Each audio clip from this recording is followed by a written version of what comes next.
Hello everyone, welcome to exam performer. और आज हम बात करने वाले हैं पीवाईक्यू सीरीज में सीरीज नंबर 11 पे। तो आज हम ज्योग्राफी के पीवाईक्यू लगाएंगे 2007 के, और इसमें मैं 2006 से लेकर 2024 तक के जो भी पीवाईक्यू हैं वो सारे यहाँ पर डिस्कस करेंगे। तो चलिए शुरुआत करते हैं। निम्नलिखित राष्ट्रीय राजमार्गों में से कौन सा एक महाराष्ट्र, छत्तीसगढ़ और उड़ीसा में से जाता है? तो NH4, NH5, NH6, NH7। अच्छा, यहाँ पे मैं इस वाले क्वेश्चन में थोड़ा बता दूं, ये क्वेश्चन पूछा गया था 2007 में। ठीक है, तो हम पीवाईक्यू में 2007 के लगा रहे हैं।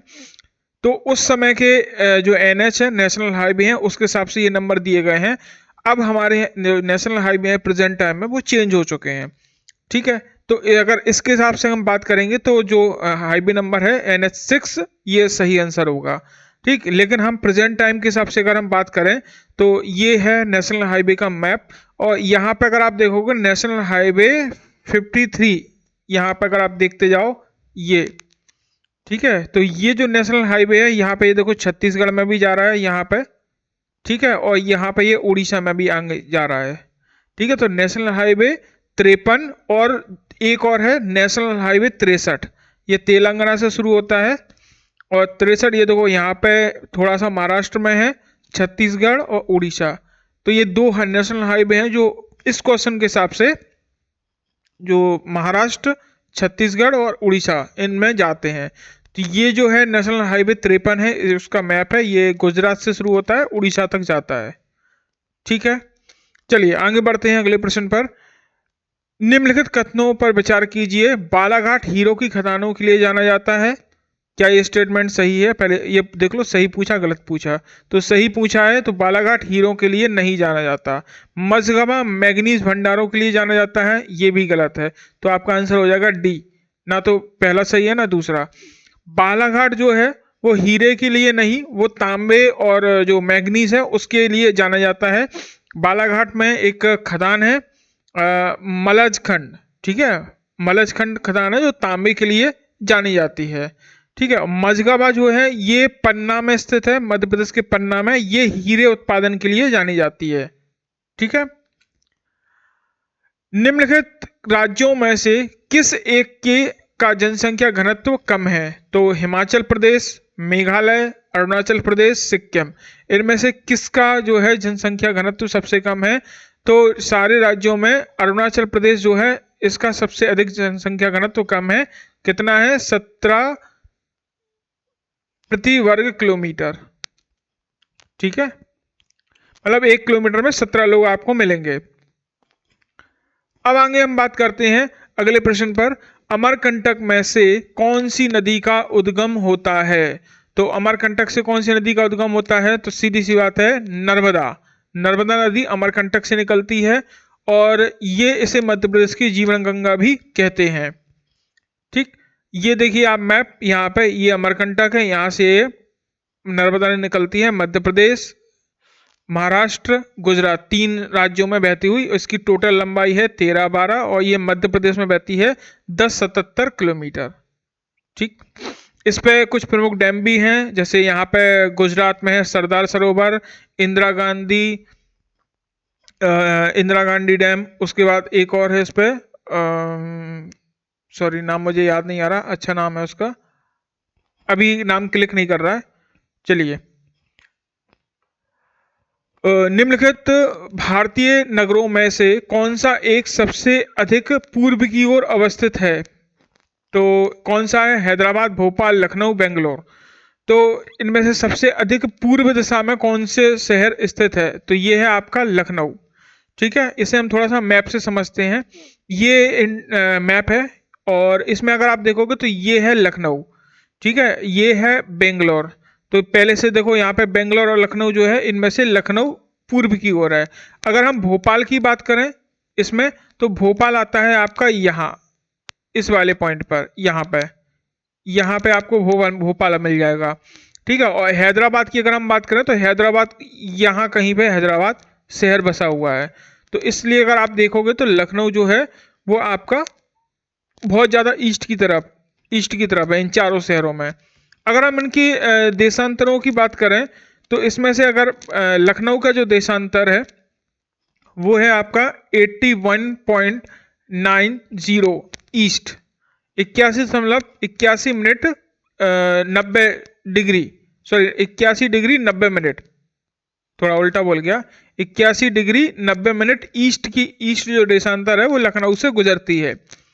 उसके बाद अगर हम भोपाल की बात करें तो भोपाल जो है आपका 77 डिग्री 25 मिनट ईस्ट पर स्थित है। हैदराबाद की अगर हम बात करें तो हैदराबाद 78 डिग्री 48 मिनट ईस्ट पर है। और यहाँ पे बेंगलुरु की अगर हम बात करें तो बेंगलोर जो है वो 77 डिग्री 34 मिनट ईस्ट पर है। तो अब यहाँ पे ध्यान रखना 0 डिग्री जो देशांतर है वो पश्चिम में स्थित है इंग्लैंड में, और यहाँ से इस तरफ जाओगे तो वो ईस्ट की तरफ होगा। तो यहाँ पे 81 जो है यहाँ पे पड़ेगा, इसलिए ये लखनऊ जो है सबसे अधिक ईस्ट में है। गुरु शिखर पर्वत चोटी किस राज्य में अवस्थित है? राजस्थान, गुजरात, महाराष्ट्र, मध्य प्रदेश, महाराष्ट्र। तो आंसर है आपका ए, राजस्थान जो है इसका सही आंसर है। यहाँ पे अगर आप देखोगे तो ये है राजस्थान, और यहाँ पे आप देख सकते हो ये बॉर्डर दिख रहा होगा, नीचे ये गुजरात है, ये आपको बॉर्डर दिख रहा होगा यहाँ पे राजस्थान और गुजरात का। तो यहाँ पे ये गुरु शिखर पर्वत चोटी है जिसकी ऊंचाई है आपकी 1722 मीटर, 1722 मीटर ये है इसकी ऊंचाई है। ये अरावली पर्वत की सबसे ऊंची चोटी है। अरावली एक अवशिष्ट पर्वत है, अवशिष्ट बलद पर्वत है, और ये प्री कैम्ब्रियन युग में बना था। ठीक है, ये पर्वत जो है ये गुजरात, राजस्थान, उसके बाद हरियाणा और दिल्ली, इन 4 राज्यों में ये विस्तरित है। और दिल्ली में इस पर्वत को रॉयसीना हिल्स के नाम से जानते हैं, और इसी पर्वत के ऊपर हमारा जो राष्ट्रपति भवन है वो निर्मित है।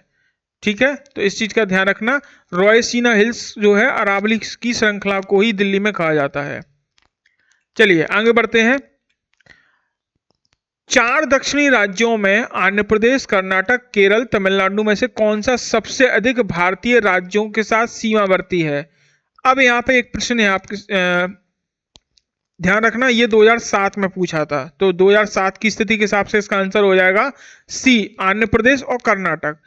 ठीक, लेकिन हम अगर इसे प्रेजेंट टाइम में देखें तो प्रेजेंट टाइम में अगर आप देखोगे तो यहाँ पे आंसर हो जाएगा आपका कर्नाटक। कर्नाटक किसके साथ है? गोवा, ऊपर महाराष्ट्र, फिर तेलंगाना, आंध्र प्रदेश, तमिलनाडु और नीचे केरल।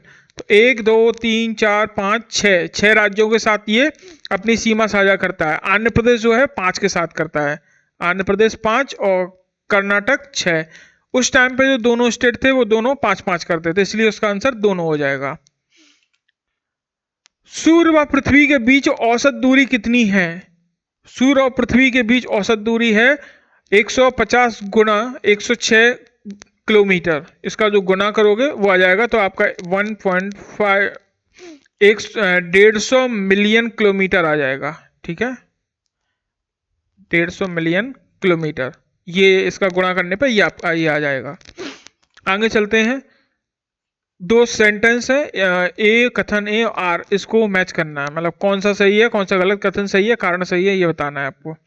तो काली नदी भारत के दक्षिणतम भाग में पूर्व की ओर बहने वाली नदी है। ठीक है, क्या ये स्टेटमेंट सही है?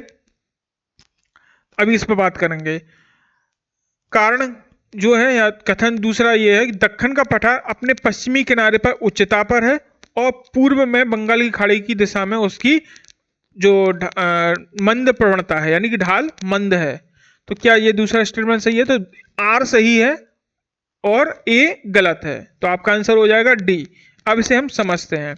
ये जो नदी है ना काली, ये काली रिवर जो है पश्चिमी घाट से निकलती है और ये अरब सागर में जाके मिलती है। इसे कालिंदी नदी भी कहते हैं। ठीक है, कालिंदी,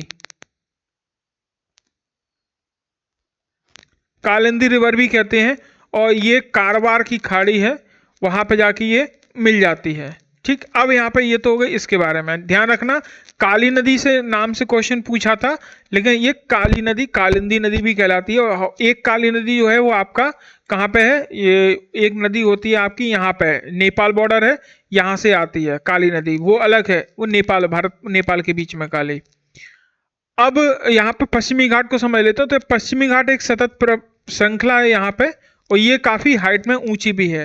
और जबकि जो ढाल है यहाँ का आप देखोगे, यहाँ से जैसे गोदावरी निकलती है, कृष्णा नदी निकलती है, कावेरी निकलती है, और तुंगभद्रा नदी, तो यहाँ पे इनका ढाल है, ये सारा ढाल जो है बंगाल की खाड़ी की तरफ है, और यहाँ पे एक ऊंची पर्वत श्रृंखला है। तो दूसरा स्टेटमेंट आपका पूरी तरीके से सही है।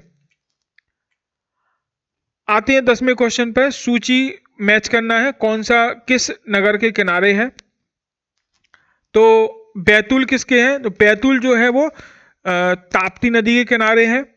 जबलपुर जो है आपका नर्मदा नदी के किनारे है। उज्जैन जो है वो क्षिप्रा नदी के किनारे है, क्षिप्रा लिखा हुआ है, क्षिप्रा है। और जगदलपुर वो है इंद्रावती नदी के किनारे है। तो आंसर आपका हो जाएगा बी। सेबराई की पहाड़ी किस राज्य या कहाँ अवस्थित है, तो राज्य आंध्र प्रदेश में है, कर्नाटक, केरल, तमिलनाडु। तो आंसर है आपका तमिलनाडु। ये देखिए, ये तमिलनाडु राज्य है, यहाँ पे आप देख सकते हो ये सेबराई की पहाड़ी है, ये इसकी सीमा आपको भी दिख रही होगी। ठीक है, यहीं पास में ही आपको एक ऊटी भी मिल जाएगा, ऊटी जो पर्यटन स्थल है वो भी यहीं पे है। निम्नलिखित सूचियों का मिलान कीजिए। सूची है नगर और नदी, इनको ही मैच करना है। तो कौन सा नगर किस नदी के किनारे है वो हमें बताना है। तो अभी हमने भारत के परिप्रेक्ष्य से बात कर दी, अब इंटरनेशनल स्तर पर बात करेंगे। तो बैंकॉक, बैंकॉक किस नदी के किनारे है, बैंकॉक है चाओ फ्राया नदी के किनारे। नोमपे, नोमपे किसके किनारे पे है, नोमपे जो है ये आपका मैकोंग रिवर के किनारे पे है। हनोई, हनोई जो है ये किस किनारे पे है, ये है रेड रिवर, रेड रिवर के किनारे हनोई है। और यंगुन जो है ये इरावदी नदी के किनारे पर है। ठीक, बैंकॉक थाईलैंड में है, नोमपे जो है ये कंबोडिया में है, हनोई आपका वियतनाम में है, यंगुन जो है म्यांमार में है। ठीक, आगे बढ़ते हैं। 13वां क्वेश्चन, सागर के ऊपर लगभग 30 से 35 डिग्री उत्तर और दक्षिण अक्षांश पर विद्यमान दो कटिबंधों में से प्रत्येक हॉर्स अक्षांश कहलाते हैं। ठीक है, अश्व अक्षांश कहलाते हैं। सही है स्टेटमेंट, बिल्कुल सही है। हॉर्स कटिबंध निम्न दाब के क्षेत्र होते हैं, तो ये गलत है। हॉर्स कटिबंध निम्न दाब के क्षेत्र नहीं होते, तो आंसर हो जाएगा ए। अब यहाँ पे इसको समझते हैं। ये जो 30 डिग्री है ना यहाँ पे, तो यहाँ पे हाई प्रेशर होने की वजह से यहाँ पे प्रेशर बनता है, और यहाँ पे जब यूरोपियंस जाते थे तो अपने घोड़े वगैरह समुद्र में फेंक देते थे, तो इसलिए इसको अक्षांश अश्व अक्षांश कहा जाने लगा। ये दोनों ही जगह पे है, लेकिन ये हाई प्रेशर बेल्ट है, ना कि लो प्रेशर बेल्ट। हवाएं कुछ इस तरीके से ऊपर की ओर उठती हैं और बाद में यहाँ पे नीचे डाउन होती हैं, इस तरीके से नीचे की ओर बैठती हैं। ठीक है, निम्न में से कौन सी नदी सबसे लंबी है, अमेजन, आमूर, कांगो, लीना। तो इन सभी में अगर बात करें तो अमेजन जो है सबसे लंबी नदी हो जाएगी, अमेजन। अमेजन दुनिया की दूसरी सबसे लंबी नदी है, लेकिन लंबी नदी है। और यहाँ पर आप देख सकते हो तो ये है साउथ अमेरिका का मैप, और ये जो नदी आपको दिख रही है ना, ये है अमेजन नदी। ठीक है, ये पूरे विशाल, ये सैलवास के जंगल भी दिख रहे होंगे आपको, यानी विषुवत रेखीय वन। अब दुनिया की सबसे लंबी नदी की बात करें तो ये अफ्रीका कॉन्टिनेंट है, और यहाँ पे अगर आप देखोगे तो ये जो नदी दिख रही होगी आपको यहाँ पे, ये है आपकी नील नदी। ये कहाँ से, यहाँ से विक्टोरिया झील से निकलती है, यहाँ से टाना, और यहाँ से निकलती हुई इस तरीके से ये जाती है। तो ये है नील नदी, विश्व की सबसे लंबी नदी। ये आसमान से भी आप देख सकते हो कितना क्लियर आपको दिख रही है। विश्व की सबसे बड़ी प्रवाल भित्ति किस देश के तट के निकट पाई जाती है, आंसर है ऑस्ट्रेलिया, ऑस्ट्रेलिया के निकट। यहाँ पे ये ऑस्ट्रेलिया महाद्वीप है, ऑस्ट्रेलिया महाद्वीप के आपका नॉर्थ ईस्ट की तरफ, नॉर्थ ईस्ट में कोरल सी में, यहाँ पे अगर आप देखोगे तो ये जो पूरा दिख रहा है ना, ये है ग्रेट बैरियर रीफ। ठीक है, 16वां क्वेश्चन है, अटलांटिक महासागर की तुलना में प्रशांत महासागर में तापमान का वार्षिक परिसर अधिक है।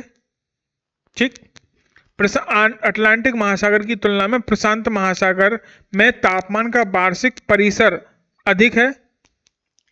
दूसरा स्टेटमेंट कहता है दक्षिणी गोलार्ध की तुलना में उत्तरी गोलार्ध में तापमान का वार्षिक परिसर अधिक है। दक्षिणी गोलार्ध की तुलना में उत्तरी गोलार्ध में तापमान का वार्षिक परिसर यानी कि जो वार्षिक तापांतर है उसकी बात कर रहे हैं, तो वो अधिक है। तो ये बिल्कुल सही है क्योंकि पृथ्वी के जो नॉर्थ हेमिस्फीयर है उसमें भूमि अधिक होने की वजह से तापांतर अधिक पाया जाता है और नीचे वाटर बॉडी अधिक होने की वजह से तापांतर कम पाया जाता है। तो स्टेटमेंट सही है। अटलांटिक महासागर की तुलना में प्रशांत महासागर में तापमान का वार्षिक परिसर अधिक है, तो ये आंसर ये वाला स्टेटमेंट गलत हो जाएगा। तो आपका आंसर जो है वो हो जाएगा केवल बी। क्यों? क्योंकि प्रशांत महासागर बहुत बड़ा है और वाटर लैंड बॉडी भी वहाँ पे कम है, इसलिए तापांतर कम पाया जाता है। लेकिन अटलांटिक महासागर में बात करें तो यहाँ पे गल्फ स्ट्रीम जैसी धाराएं भी चलती हैं। उसके अलावा इस एरिया में मतलब इसके जो दोनों तरफ जो लैंड एरिया है ना वो काफ़ी सकरा है, तो इस वजह से यहाँ पे तापमान अधिक पाया जाता है। और तापमान की अधिकता के कारण नॉर्थ अटलांटिक ओशन में तापमान की अधिकता के कारण यहाँ पे लवणता भी अधिक पाई जाती है। ठीक है, जो लवणता है वो भी यहाँ पे अधिक पाई जाती है। निम्नलिखित जल डमरुओं में से किस एक में से निकली हुई सुरंग यूनाइटेड किंगडम और फ्रांस को जोड़ती है? तो इसका आंसर है आपका डोवर जल डमरू। डोवर जल डमरू जो है ये आपका यानी जो डोवर स्ट्रेट है वो, तो यहाँ पे आ जाओ, ये इंग्लैंड है और ये नीचे पेरिस यानी फ्रांस है। ये जो जगह है ना यहाँ पे इन्होंने सुरंग बना रखी है। ये जो सुरंग की जो बात कर रहे हैं वो यहाँ पे है। कोपाक्वाना पुलिन यानी कि कोपाक्वालन बीच, क्वाना बीच कहाँ है? ब्यूनस आयर्स यानी अर्जेंटीना में, हवाई द्वीप अमेरिका में, रियो डी जेनेरियो ब्राजील में, बेलेट्टा शायद इंडिया में है, तो इंडिया में। तो इनमें से कहाँ पे है? तो ये आंसर हो जाएगा सी, रियो डी जेनेरियो। अब इस क्वेश्चन को मैं थोड़ा सा एक्सप्लेन करना चाहूंगा। कोपाक्वाना जो बीच है ये क्वेश्चन के हिसाब से रियो डी जेनेरियो इसका सही आंसर है। इसी नाम से दो बीच पाए जाते हैं दुनिया में। यहाँ पे देखो, ये है रियो डी जेनेरियो और यहाँ पे कोपाक्वाना आपको लिखा हुआ दिख रहा होगा। और ये जो बीच है ना, ये यही बीच जो सामने आपको इस वाले मैप में ऊपर दिख रहा होगा। ठीक है, ये वाला जो है ये रियो डी जेनेरियो वाला है। अब यहाँ पे नीचे की तरफ अगर आप आओगे तो यहाँ पे भी ये जो बीच है ना ये भी कोपाक्वाना बीच ही कहलाता है, लेकिन ये जो बीच है ये ऑस्ट्रेलिया में है। ये सिडनी के नॉर्थ में स्थित है। आप इसको सर्च करिएगा तो आपको मिल जाएगा। ये सिडनी के नॉर्थ में स्थित है, तो ये ऑस्ट्रेलिया में भी है। ठीक है, इसको ध्यान रखना है। निम्नलिखित देशों में से कौन सा एक प्रशांत महासागर व अटलांटिक महासागर को जोड़ने के लिए पनामा नहर की प्रतिद्वंदी के निर्माण यानी पनामा नहर जैसी एक नहर का निर्माण की योजना बना रहा है? तो ये हमें पता है, इसका आंसर है निकारागुआ। निकारागुआ जो देश है ये है निकारागुआ, और ये नीचे आपको दिखेगी पनामा, या पनामा सिटी है, यहीं पे आपको मिलेगी पनामा नहर। निकारागुआ यहाँ से इस वाले पॉइंट से इस तरीके से एक नहर बनाना चाहता है, यहां से यहां तक। ठीक, कारण क्या है? कारण यह है कि इस वाली जो नहर है इस पे अमेरिका का डोमिनेंस है और अमेरिका की वजह से कई देशों को प्रॉब्लम्स होती है। तो अब निकारागुआ चाह रहा है कि हम भी यहाँ पे एक नहर बनाएंगे, इससे इसका एक विकल्प भी तैयार हो जाएगा और निकारागुआ को काफी रेवेन्यू भी मिलेगा। किसी एक क्षण निम्नलिखित नगरों में से किस एक में घड़ी का समय अन्य 3 नगरों की घड़ी के समय के समान नहीं होता? ठीक है, यानी कि यहाँ पे हम बात कर रहे हैं लंदन, लिस्बन, पुर्तगाल और अकरा, घाना। तो इनमें से इन तीनों में जो है शहर, इन तीनों में घड़ी का समय सेम होता है। अदिस अबाबा इथोपिया में घड़ी का समय अलग होगा। अब यहाँ पे आप देखिए, ये मैप है, यहाँ पे देखिए प्राइम मेडिटेरियन और यहाँ पे ये यानी 0 डिग्री है।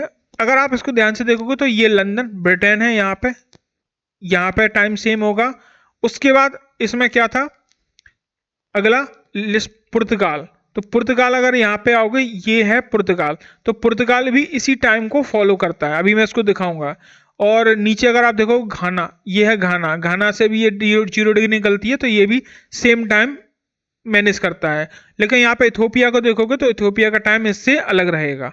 अब यहाँ पे टाइम ये है, टाइम जोन मैप है, इसको समझते हैं। तो यहाँ पे देखो ग्रीन कलर में यहाँ पे यूनाइटेड किंगडम है, नीचे देखोगे यहाँ पे ये घाना है, और यहाँ पे ये ग्रीन कलर में पुर्तगाल भी है। तो ये तीनों जो हैं एक ही टाइम जोन यानी कि 0 डिग्री अक्षांश से अपना टाइम मैनेज करते हैं, और इथोपिया जो है वो अलग टाइम यानी जो +3 है इससे अपना टाइम मैनेज करता है। कथन ए 21वां क्वेश्चन है, किसी भी अफ्रीकी देश में चाय के बागान नहीं है। तो ये गलत है। कारण क्या है? चाय के पौधों को उच्च ह्यूमस युक्त मृदा की आवश्यकता होती है, ये सही है। चाय जो है एक उच्च ह्यूमस युक्त मृदा की आवश्यकता होती है, ये बिल्कुल स्टेटमेंट सही है। अफ्रीकी देश में चाय के बागान नहीं है, पहले नहीं होती थी, बाद में अंग्रेजों ने जाके वहां पे चाय का उत्पादन किया और अब वहां पे भी चाय के बागान हैं। 22 1940 के दशक में निर्मित स्टिलवेल रोड जो हाल में ही चर्चा में रहा, यानी 2006 में चर्चा में रहा था, 2006-7 में, तो इन्हें ये किन्हें जोड़ती है? तो ये आंसर है आपका भारत में लैडो और म्यांमार से होकर चीन के कुनमिंग जो जगह है उसको जोड़ती है। भारत में लैडो जो है ये असम राज्य में स्थित है। यहाँ पे मैं आपको दिखाता हूँ, ये जो पॉइंट मैंने बना रखा है ये असम में ही लैडो वाली जो शहर है उसको ही पॉइंट करता है।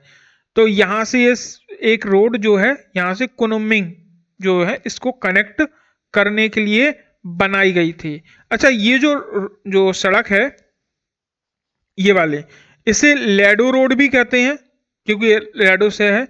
और इसका निर्माण ये जो सड़क बनाई गई थी ना, ये द्वितीय विश्व युद्ध के दौरान जो मित्र राष्ट्रकूट थे यानी कि यूएसए द्वारा चीन में जो खाद्य रसद व सैनिक सामग्री पहुंचाने के लिए बनाई गई थी ये जो सड़क। आगे चलते हैं, सूची 1 को सूची 2 से मैच करना है। एल्यूमिनियम कंपनी है और ये कहां पे स्थित है इसके बारे में बात करनी है।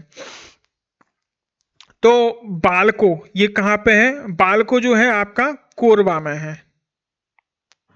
हिंडाल्को कहां पे है? हिंडाल्को आपका जो है ये है रैनकूट। इंडियन एल्यूमिनियम कंपनी ये आपकी कहां पे है? इंडियन एल्यूमिनियम कंपनी है आपकी हीराकुंड में। नालको कहां पे है? एक मिनट, हाँ नालको जो है आपका कहां पे है? कोरापुट में। मैंने कहा ये गलत मैच तो नहीं कर दिया मैंने, चलिए सही है, लाइन सही है, कोरापुट में। चलिए तो नेक्स्ट क्वेश्चन, राजस्थान के जैसलमेर में साहेगढ़ क्षेत्र में 2006 में किस कारण से ये चर्चा में रहा था? तो जैसलमेर का साहेगढ़ क्षेत्र जो है ये उच्च गुणवत्ता की जो गैस भंडार के लिए ये चर्चा में रहा था। अब यहाँ पे बात करते हैं, साहेगढ़ क्षेत्र में 2006 में यहाँ पे 3000 मीटर की गहराई में गैस के भंडार मिले थे, और इन गैसों में 88 से 91% जो है हाइड्रोकार्बन है। ठीक है, हाइड्रोकार्बन की प्राप्ति हुई है। और इसको खोजने के लिए जो है फोकस एनर्जी लिमिटेड नाम की एक कंपनी थी जिसे पहले फोनेक्स ओवरसीज लिमिटेड के नाम से भी जाना जाता है, उन्होंने इसका पता लगाया था। ठीक है, इन गैसों के जो भंडार हैं वो पाकिस्तान के म्यानो और स्वान क्षेत्र जैसे गैस है उसी के लेवल की यहाँ पे गैस हमें मिली है। तो यहाँ पे ध्यान रखना, पाकिस्तान में भी म्यानो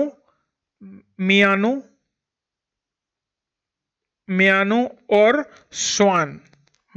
स्वान ये पाकिस्तान के गैस फील्ड हैं। ठीक है, पाकिस्तान की गैस फील्ड। ठीक, चलिए, निम्नलिखित जिलों में से किस एक में हाल में ही हीरा युक्त किम्बरलाइट का बृहद भंडार प्राप्त हुआ है? तो इसका आंसर है रायपुर। रायपुर में ही 2006-7 में रायपुर में एक जगह है आपका तोकापाल नाम की एक जगह है। यहाँ पे आपको किम्बरलाइट के जो है यानी कि हीरा युक्त किम्बरलाइट जो है इसके भंडार मिले हुए हैं। ठीक, नीचे दिए गए खाद्यान्नों को उनके उत्पादन मिलियन टन में सही ह्रासमान क्रम में सेट करना है। ह्रासमान क्रम का मतलब है मैक्सिमम से मिनिमम की ओर। ठीक है, ह्रासमान मतलब अधिकतम से कम की ओर। तो इसमें आपका आंसर हो जाएगा डी, चावल, गेहूं, मोटे दाने, दालें। देखो अगर आज भी हम आज के टाइम पे भी अगर उत्पादन देखें ना तो उत्पादन इसी क्रम में होता है। चावल जो है अधिक है, लगभग 13 मिलियन टन। गेहूं की अगर बात करें, गेहूं शायद 10 या 11 मिलियन टन है। उसके बाद फिर मोटे अनाज हैं, फिर दालें हैं। तो ये इसी पैटर्न में आज भी मिलियन उत्पादन उनका खाद्यान्नों का दिखाई देता है। तो ज्योग्राफी के ये 26 क्वेश्चन है, 2007 में पूछे गए थे। अब कल हम करेंगे इकोनॉमी पर्यावरण के क्वेश्चन। मैं 2008 तक के करवा चुका हूं, इसलिए वो नहीं लूंगा। 2008 के बाद के ही क्वेश्चन आगे बढ़ाऊंगा, तो वो आप देख लेना। 2006 की सीरीज में तीनों 2006, 7, 8 के एक साथ हैं। कल इकोनॉमी के क्वेश्चन या साइंस के क्वेश्चन पे मैं डिस्कस करूंगा। और मिलते हैं कल वीडियो में, नेक्स्ट वीडियो में। और ये टेलीग्राम चैनल है, इसे ज्वाइन कर लीजिएगा। अगर कोई मुझे कांटेक्ट करना चाहते हैं तो आप मुझे मेल आईडी पर कांटेक्ट कर सकते हैं। ये यूट्यूब चैनल की लिंक आपको वैसे पता ही होगा क्योंकि आप देख रहे हो। तो चैनल को सब्सक्राइब करिएगा, वीडियो को लाइक ज़रूर करिएगा, अपना जो भी रिव्यू है वो कमेंट बॉक्स में बताइएगा, और अपने दोस्तों के साथ वीडियो को शेयर भी करिएगा। मिलते हैं नेक्स्ट वीडियो में। Thank you.